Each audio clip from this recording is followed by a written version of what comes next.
We're back, everybody. Minds Like Minds podcast. I'm your host, RL Malpica. Oh man, it's been a few weeks. But I'm glad to be back. Glad to be doing what I love, and that is sharing love and light to all of you. Thank you to everyone who's watching on YouTube. Make sure you hit that subscribe button so you get notified when I drop another video, drop another podcast, and whatnot. And everybody else out there, make sure you leave reviews. That is how we grow the podcast, and that's how we reach more people.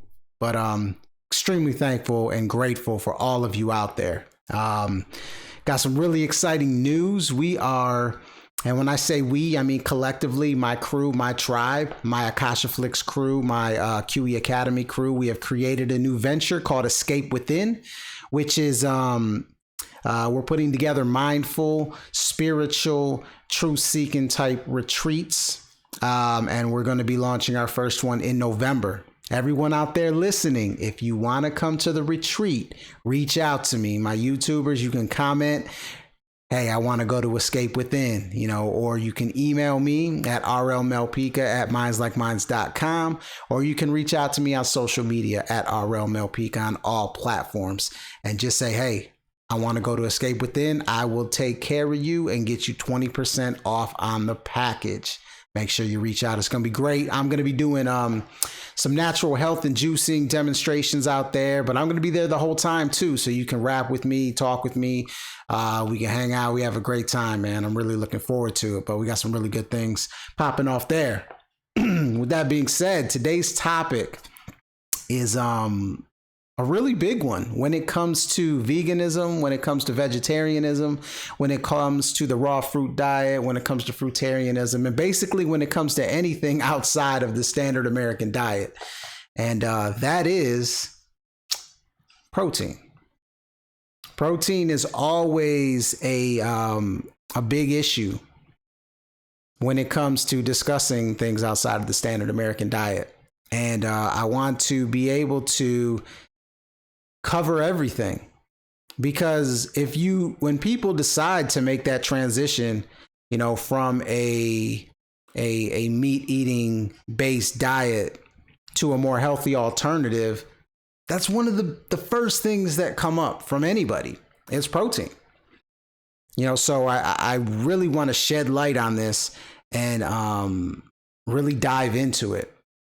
And I'm not going to lie, when I first made the transition myself to becoming a vegetarian and vegan, I didn't know much about protein. You've heard my stories many times. Like my first resort of defense when I became a vegetarian was to eat meat alternatives. And usually meat alternatives have high levels of protein, Beyond Burgers, Impossible Burgers, tofu. You know what I'm saying? Like, plant-based chicken, all these different alternatives are pretty high in protein. So you don't really deal with it up front. But when you really start to go down the health path and understand that those alternatives are not healthy, you can change your diet, and maybe you do it for ethical reasons, which is completely understandable. But at the end of the day, it's not healthy. It's not healthy for you. But there's a common denominator in all that, and it's high levels of protein. So as we go through this episode, I'm going to dive deeper into that. I'd say B12 and protein are the two things you hear the most, and I am going to do an episode on B12 in the near future. But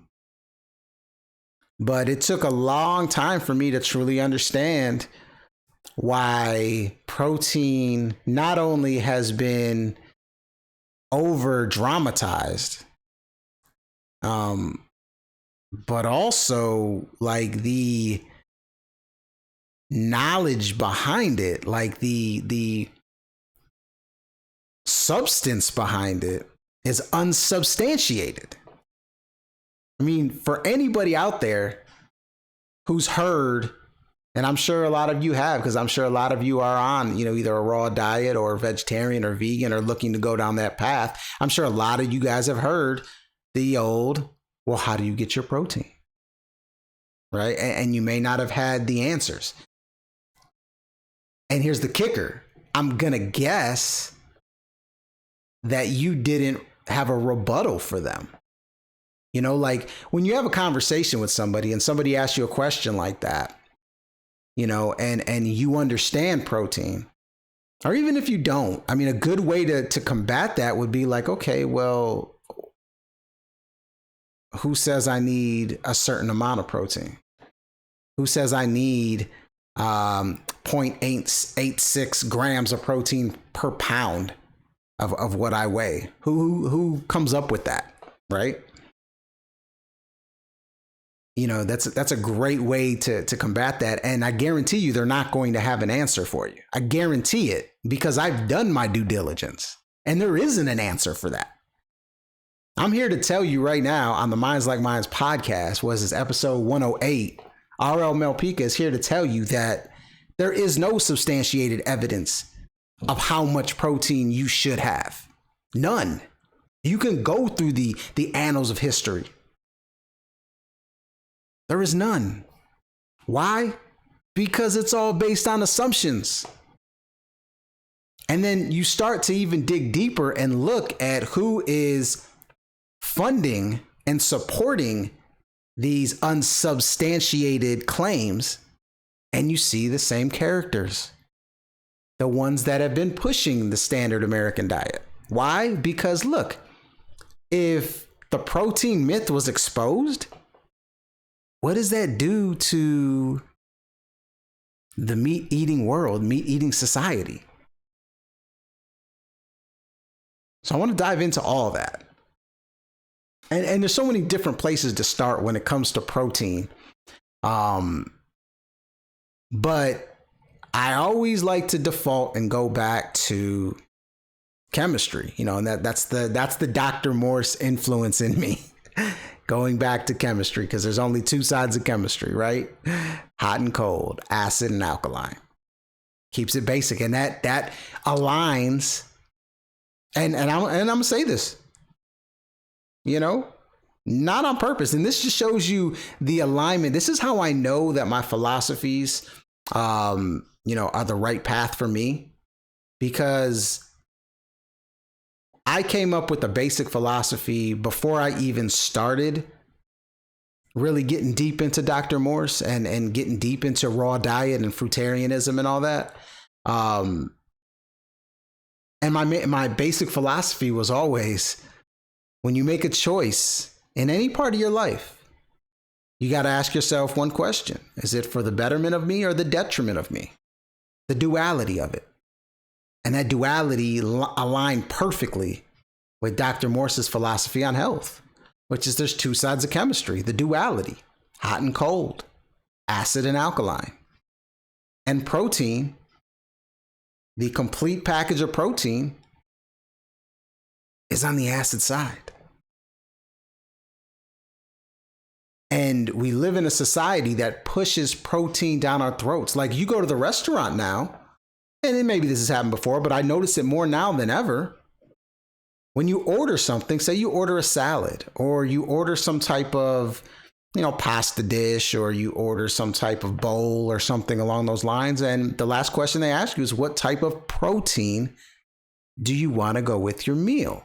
And when I decline, you know, they'll say, okay, so no protein.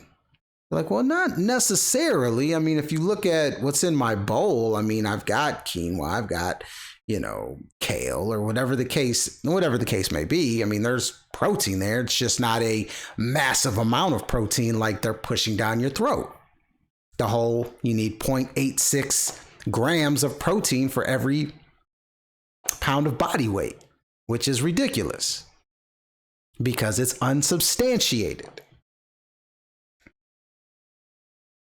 So then you got to start asking yourself all these different questions, right? Question everything. It's what I'm all about, questioning everything. So why do they continuously push that? Because, like I said, like the entire premise, the entire foundation of eating meat is what? To get protein. And they have, like, you know, aligned and made it synonymous, made protein synonymous with strength and muscles.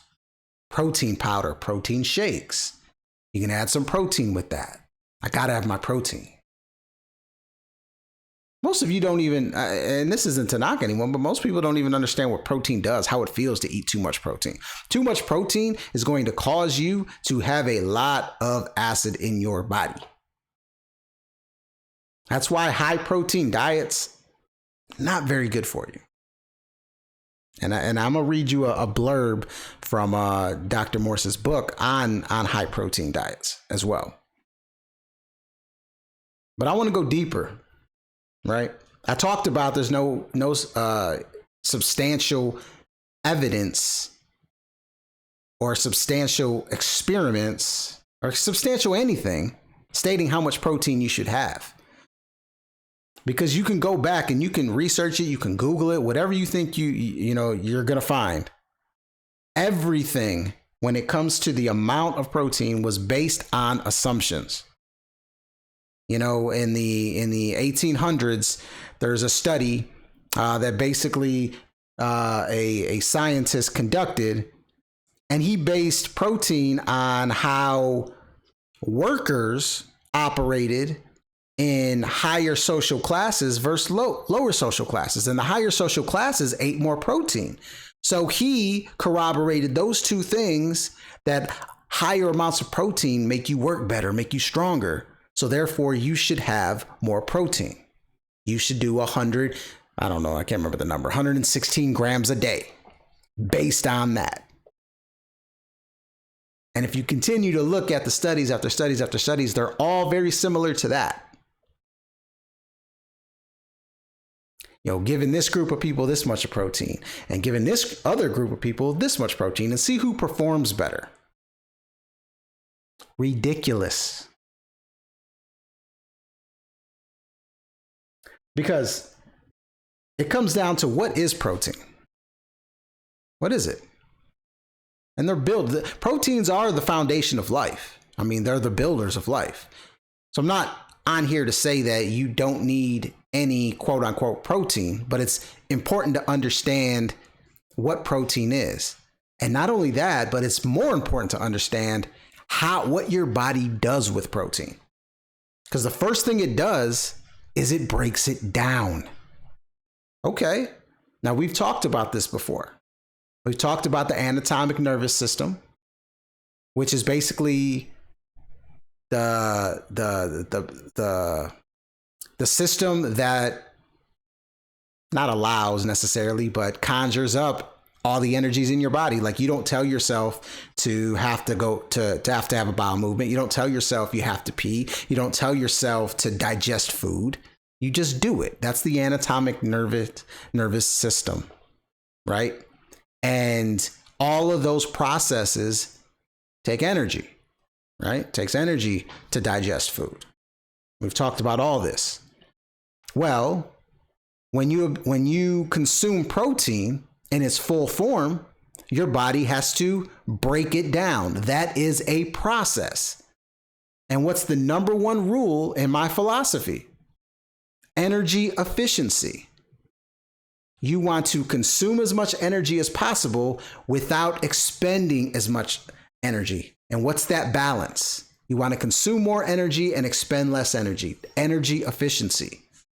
So when you consume protein in its full form, especially lots and lots of protein, 0.86 grams per pound of body weight, your body has to process and break that down into what? Amino acids. Okay, now we're getting somewhere. So let's just think logically. I like to keep things simple as possible. If our body has to break this thing down, these proteins down into amino acids, which is a process which takes energy, wouldn't it be more energy efficient just to get the amino acids themselves? I mean, ask yourself that question. Wouldn't it be more energy? And it's a simple question. Wouldn't it be more energy efficient to get the amino acids themselves instead of having to get the entirety of the protein and then breaking it down into the amino acids. From an energy efficiency standpoint, wouldn't it be better? Wouldn't it be more beneficial? Is it for the betterment of me or the detriment of me? The duality of it all. Because when you break it down, there are basically 20 amino acids that make up protein, but only 9 of them are essential. Those 9, and excuse me, because some of these names are, a little tough from a verbiage standpoint. And look, I'm not at the point where I'm going to memorize all these. That's not who I am. I have my resources. I take my notes. I do my studies, but I have so much information that comes in and out of this brain. There ain't no way I'm going to memorize everything. I memorize some of them, but not all of them. But you got your histidine, your isoleucine, your leucine, your lysine, your methionine, your phenylalanine. This is always a tough one for me.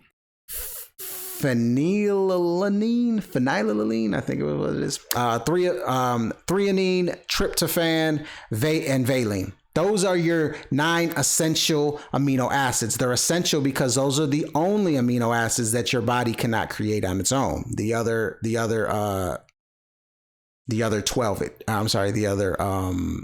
it can, right? So why that's important is because I don't know if you guys have ever used the Chronometer app or other apps where they kind of give you the macronutrients that come along with food. And look, I'm not a big macro guy. I'm not into that. Like I said, I like to keep things extremely simple, just like, in my opinion, the creator made everything simple. I mean, do you think a rabbit is out there in nature breaking down macros and micros? Do you think a lion is breaking down micros and macros? No, they instinctively know what to eat because that's the way they were built. That's the way their energy works. They don't think about it, they do it. But see, us as humans at a higher consciousness level, we have that ability to make conscious choices. But the downfall of that is the mind. We get caught up in the mind. And when you get caught up in the mind, you start thinking with the right side of your brain. The left side of your brain, which is the analytical side. And you start analyzing things. And then you start getting caught up in the ego, thinking that, oh, you know what? We can outsmart God or the creator or the light or the energy source or the gods, goddesses, whatever you feel created this. People eventually started thinking that they can outsmart this. But when you look at nature tells you everything you need to know about yourself, everything you need to know. And animals instinctively know what they're supposed to eat and how they are supposed to thrive in this world. Us? No, we're too much in our head. So we look at macros and micros and all these different aspects. But to use their science against them, when it comes down to it, we need the amino acids. We don't need the protein. We don't need the complete block. One of the analogies I like to use and I've heard is, basically look at protein as like a completed Lego house. Like you got a house of Legos that's completed. Well, the amino acids are the pieces, right? And you got to break those pieces down, right? Instead of getting the entire house. So you don't go to the store and buy a box and buy the Lego box with it already completed, and then you break it down and then build it back up. No, you have all the pieces and then you got to put it together. And that's kind of the way protein works. You need those 9 essential amino acids. And if you have, like I was alluding to earlier, if you have a Chronometer or another app that shows you the nutrients, the micronutrients that are in all the fruits that you eat, because you can put it in there. Hey, I had an apple. I had like 5 apples today. I had a few oranges. I had some lettuce. I had some avocado, whatever the case may be. You put it in there and show the breakdown. You will see those amino acids I just named, and they'll show you how each one of the items that you ate, the fruits, the leafy greens, the nuts, the seeds, how they all have those amino acids. Now, Are you going to consume 100 and something grams of protein eating a mostly fruitarian diet? Probably not. But you don't need to. You don't need to. It's one of the biggest myths on the planet that's backed by nothing substantial, unsubstantiated studies, all assumptions. And ask yourself this question. Have you ever met anybody that was protein deficient? In fact, what does somebody who's protein deficient look like? You know, people talk about, building muscle. You gotta have protein. You need the protein powder, the protein shakes. Man, look at a fucking horse. What's a horse eat? It eats grass, right? You think a horse is getting 0.86 grams of protein per pound a day? Come on, man. Let's think logically here, guys. Look at the horse. Look at the gorillas. just like no body fat. I mean, some of them, depending on their diet and stuff, but the ones in the wild, shit. Just pure, muscle down from head to toe. Make it make sense. And it doesn't. So don't ever let the whole protein myth deter you from bettering yourself from a health perspective. Because it's really fucking sad that this narrative is out there that actually holds people back. I've been trying to get my mom to eat better. And we have conversations all the time. And, she eats so much better than she used to. Not where I'd like to see her. But, everyone's on their own journey. And, her thing is, I got to have my protein. I got to get my protein. Where do you get your protein? She asked me that, we had a little get together, it was a few months ago. And she asked me that, well, can't do that. Where do you get your protein? And I had to break it down for her. And I don't think she understood it. Cause look, sometimes, some of this stuff is embedded in you. Like people, that's it's like a natural default response from people that they really don't know the quote unquote science behind it. They just say it because they've heard it. And you have to deal with a lot of these people, especially when you start doing things that are what some would call an alternative lifestyle. But my goal is for making this particular podcast is just to open up your mind to start researching this shit. When you really start looking at where they came up with the amount, the serving size per se, the daily recommended value and serving size for these micro and macronutrients, and you really start breaking it down, it's really laughable. And most of this stuff has been created in the last 100 years. Like the world's been around a long time, people. And we've survived. Us humans, we've survived. Yet we've got all these recommended daily values and serving sizes and all this stuff based on very shaky pseudoscience. And ultimately pushed and supported to build the narrative for these major corporations. It's plain and simple. Because they don't make money all selling apples and bananas and oranges and leafy greens and shit like that. That ain't where the money's at. The money's at Pop-Tarts, Kellogg's, Tyson Chicken.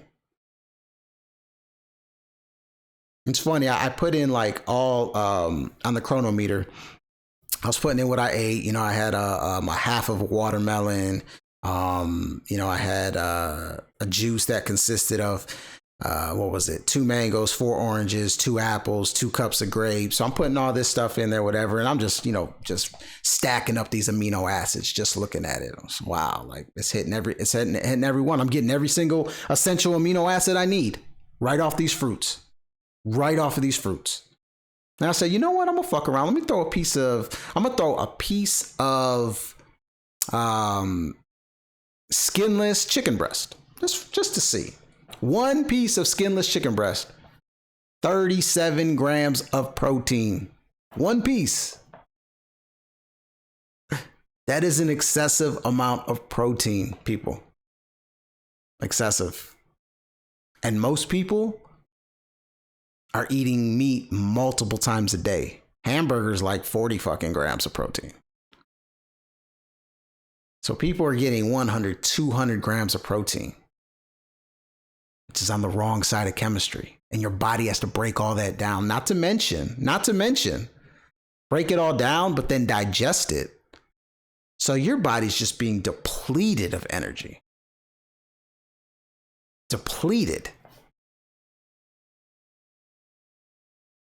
I want to read what Dr. Morse says about the protein myth. He says, there's a myth about the need for complete amino acids or complete proteins in the human diet. We have struggled with this misinformation for years. Basically, the misinformation says that unless you eat foods containing all the essential amino acids in one meal, you will not have what you need to create a complete protein, and therefore your body will be protein deficient. This is one of the primary arguments for the consumption of meat and dairy products, or the consumption of soy products, beans, and white flour. Consider, however, what is the diet of a wild horse, an elephant, or a cow? These are herbivores, and their strength is well known, and their diet is 100% grass and vegetable matter. If they needed the complete protein that is claimed, they must be getting it from plants. He also says 70 to 80% of a grizzly bear's diet is grass. Bears don't eat much meat. And when they do, it's generally the fat, not the protein structure that they're after. And bears are omnivores.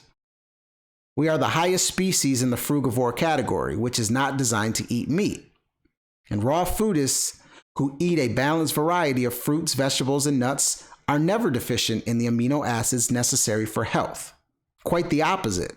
Plant amino acids are more energetic and easy for your body to break down and use. Meat requires a more radical and energy-robbing digestive process to obtain the amino acids that comprise it. The other important factor here is that meat protein leaves an acid reaction in the body, creating more acidosis, whereas vegetables leave an alkaline reaction, thus cutting acidosis. Your body requires live foods to make it alive. If the components are not in fresh organic fruits, nuts, and vegetables, you don't need them. And besides, there's nothing healthy about eating old, rotten, dead tissue, dead cells, and stagnant blood. It's Dr. Morse in his book, The Detox Miracle Source Book, which I recommend to everybody. So much knowledge in that as well. So it's a myth. And I asked, like I said, keep it basic. Do you know anybody that's protein deficient? Now, you might see someone who's skinny or maybe even emaciated in certain circumstances, but they're not protein deficient. And if you read the book, What Really Happens When You're Ill, I might have botched that. Hold on. What Really Makes You Ill? It's back there. You guys might be able to see it. I'm not sure. What really makes you ill? A lot of the sicknesses and diseases foundation is from too much protein. Chicken pox. That is a bodily reaction to too much protein. 100%. What sucks is that, like, we've been conditioned so hard with this that we start giving our children protein early on in life. I'm proud to say for myself that with my youngest daughter, we've never gotten her on the protein bus. She's been on the amino acid bus for, since she started eating. She never had meat in her life. Scratch that. She actually tried one little piece of shrimp one time. One time she tried a little piece of shrimp. One time. That was it. But that's an issue, people, because this narrative that is pushed, this protein narrative is serious. It's really serious, and it's sad because you don't need that much. You know, I think we default to looking on the sides of the box or the back of the box. First of all, we shouldn't be eating shit. We should not be eating anything in a box. But for us that do, you know, you look at that box and you see, oh, 30 grams of protein, 6 grams of protein, 5 grams of protein. Ooh, I've got to get this. It's extra, has extra protein. Not understanding how your body actually breaks it down. There's actually another portion of the book, The Dangers of High Protein Diets. This is also from Dr. Morse. Some substances are not fuel sources, but are building materials. Proteins, for example, are non-fuel substances that are used by the body as building materials, as immune factors, as catalysts or carriers, etc. Just as the body must convert a carbohydrate into a simple sugar before it can be utilized, all proteins must first be broken down into amino acids before the body can use them to build and repair itself. In much the same way that a carpenter would use 2x4s or 2x6s in building or repairing a structure. However, if the body needs to, it will convert amino acids to glucose. The grave mistake made by many who want to lose weight is in making the body burn protein for fuel when the body is deprived of sugars. It will go to stored fat or break down its own tissues for energy. This leads to muscle, liver, pancreatic, and kidney damage. There's a lot of high protein diets out there. I mean, look, the standard American diet is a high protein diet in itself. And that's what the average person eats normally. But then you got keto and other super high protein diets. And they'll see instant results because of the stimulation of those proteins within the body. And yeah, they may lose weight right up front. But the damage that's being done on the back end and in the long term is in some cases, I won't say irreparable because the body is amazing and what it can do to repair itself. But from a mindset, that's tough to come back from. Extremely tough to come back from. But it's all pushed. And it's all coming from the protein narrative. If people really understood protein and understood the breakdown that I've suggested here today, and that Dr. Morse has suggested in his books and all of his seminars and videos and whatnot, and the rest of the raw food community understands, you know, if that was understood more from an education level, then we wouldn't have these issues. We wouldn't have this narrative. Most importantly, we wouldn't be one of the most unhealthy societies on the planet. I mean, look at Japan.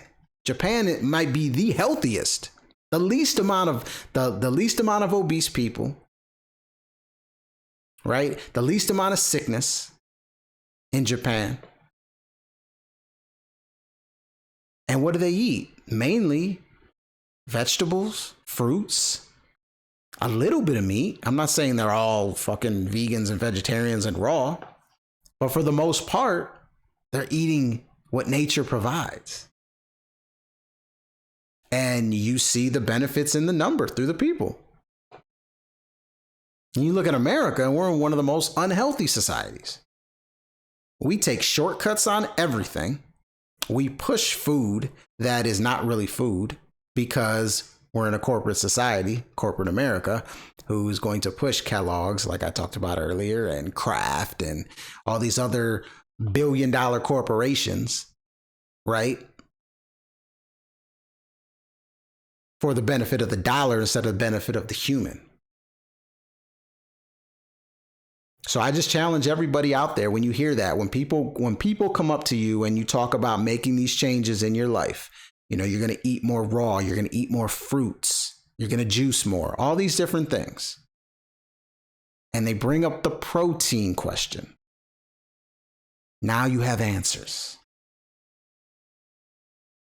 You know, if you want to keep it, because there's levels, right? You start breaking down amino acids in people, and you start talking, histidines and methionines and valines. Like my boy Raphael Yaki be doing. He now you want to talk about someone who can memorize everything within the body. That's the dude to check out, and he's amazing for sure. It's not my game, but like levels, like the average person that's gonna go right over their head. But if you want to break it down and make it easy with people who ask you that question, ask them, okay, where's a lion get his protein? Well, he gets his protein from eating antelopes and shit. Basically, lions eat herbivores. Okay. And herbivores are their source of protein. Okay. Well, where do they get their protein? From grass. Right. So when we eat food that comes from the earth, we're getting it directly from the source. We're getting the amino acids. Our body doesn't have to break it down. Whereas meat eaters are getting it from a secondary source that has to be broken down. That's adding burden to the body. And not only that, they're eating these complex proteins in such a high abundance that it's just adding even more burden to the body, but also acids. It's a no-win situation. If you're a meat eater out there, and you're looking to hopefully you're looking to make some changes in your life, make that the first thing. There's so many levels to this health game. You can get confused because of all the information that's out there. Look, that's why I say don't worry about the macros, don't worry about the micros, right? Don't even worry about this amino acid thing, right? You don't have to, like I said, you don't have to memorize those 9 essential amino acids. Just know that the whole protein box is checked because you're getting it directly from the source. Your body ain't got to break down shit. And not only that, you're energy efficient. Number 1 in my EAT philosophy is energy efficiency.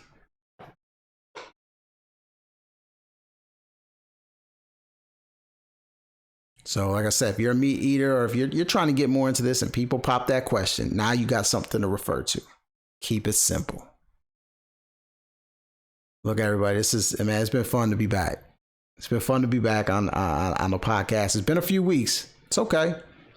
Still got a couple videos on YouTube you can check out. But I took those couple weeks off because we were building this escape within, these retreats, which on each retreat, I'm going to be doing either a presentation or some type of exhibition. Like I'm doing a juicing exhibition with some of my favorite juices and kind of talking about the benefits of juicing, especially when it comes to health or detoxing and whatnot. But most of all, I'm there the entire weekend. So like if you have any questions about natural health and diet or detoxing or the fruitarian lifestyle or the raw food lifestyle from a health perspective or just a lifestyle perspective, come out. Come out and we can talk about it. We can have deep discussions. If you got questions, I'm going to be there. You know what I mean? That's the beauty of this. That's the beauty of us putting these retreats together, is that there's no screen between us. There's no headphones between us. I'm there. I'm there as a resource, and we all have a good time, and we got some really great things planned from, some really close people to me, Michelle Swiss, she's going to be doing Reiki, as well as morning meditations. My brother, Chef Definition, is going to be chefing. He's going to be providing all the meals. It's all inclusive, right? Let's see what else we got. Joanna Crowder and Keith Crowder, the conscious couple, they're going to be doing a workshop on relationships. We got, Carol Reese, she's going to be doing a workshop on the work-life balance, how important that is. Oh, it's going to be great. Laura Antonelli, she's going to be doing a fitness thing. Carol's also going to be doing yoga. We got so many things So many things. And it's a beautiful place in Arley, Alabama. The website, www.escapewithin.love. Check it out, see if it works within your budget. But like I said, it's all inclusive. You're getting everything. You're getting your meals, you're getting lodging, you're getting the workshops, the activities, all that. So anyways, and make sure, reach out to me, I'll get you 20% off. Like I said, just reach out to me and said, I want to go to Escape Within. I got you 20% off. So thank you for everyone who watched and listened to this podcast. If you're watching on YouTube, make sure you hit that subscribe button and give me a thumbs up. And on all other platforms, give me a review. That's all I ask for. Give me a review, and feel free to reach out with your experiences, questions, anything. And make sure you follow me on all socials. You see, if you're watching on YouTube, you see the socials down there, but everywhere it is at RL Malpica. Appreciate all of you. Peace, love, and light. I am officially out.